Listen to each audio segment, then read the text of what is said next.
tulis permohonan minta anggaran pendidikan 20%. Akhirnya itu kita serahkan kepada pemerintah daerah.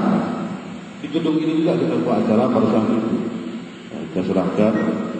Kemudian selesai dari itu terrealisasi dana pendidikan sekitar 18%, Pak. Kemudian ditambah dengan dana khusus pada tahun 2008 sehingga 19,5%. APBD kita yang sangat minim. Jadi 20% kita bilang lagi 20% dan 500 miliar sangat sedikit. Setelah dipotong A, B, C segala macam, ya sangat sedikit begitu.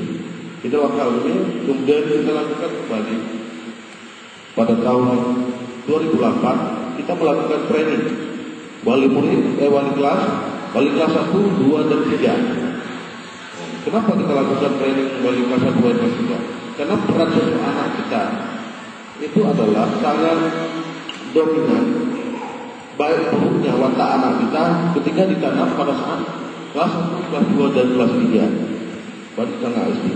Tidak mungkin pada pengaruh pada saya SMP. Kalau SMP dah boleh dilakukan sekolahnya.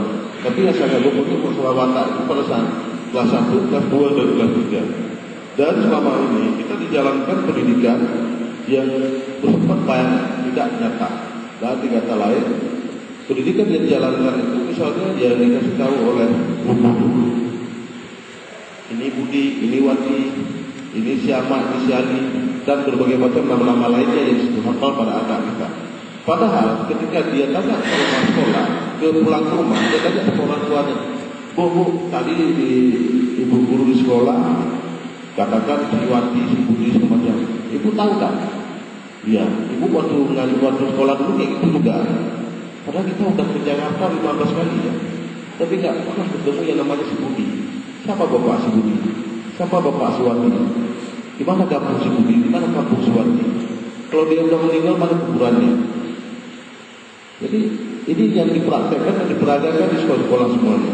Kemudian pada saat dia mencapai dan cara membaca, langsung dihantam dengan ini kerbau. Kerbau Pak Madi 3 ekor. Kerbau. Oh, sampai akhirnya kalau dalam istilah doa itu, kalau ada mungkin ribuan kali kita lafaz, kalau sempat kerbau itu kita lafaz bismillah dan niatkan untuk doa kebal, bisa kebal kita. Tapi kalau bukan kita niatkan untuk doa kebal, itu kan kebal kita bakal kerbau. Akhirnya apa yang tertanam kita? Akhirnya tertanam watak-watak kerbau pada tubuh anak kita. Dan ini kalau bisa tidak dipraktekkan lagi di sekolah, dan untuk dihentikan segera dipraktekkan di sekolah. Karena di Indonesia ini saya yakin bahwa Pak ada yang sarjana dari SD sampai kita sarjana nggak pernah diajarkan begini cara korupsinya, begini cara ambil hak orang, begini cara dalimi orang, kemudian nggak pernah diajarkan. Tetapi kenapa hampir di seluruh Indonesia itu, bahkan kemarin yang terjadi di Kecamatan Kuala, bapak menghamili anak kandungnya sendiri.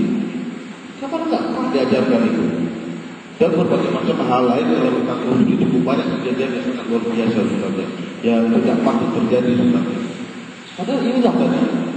Karena yang suruh hafal sama kita ketika kita SD, ketika proses watak kita itu terbawa sehingga melekat watak itu. Di watak itu kalau dia melumpuh di sini, nampak hijau ke depan lalu nampak terus. Kadang-kadang lupa pulang kandangnya. Karena nafsunya lebih besar. Kita nggak pernah diajarkan korupsi. Tetapi Aceh paling dasar korupsi, Indonesia paling dasar korupsi.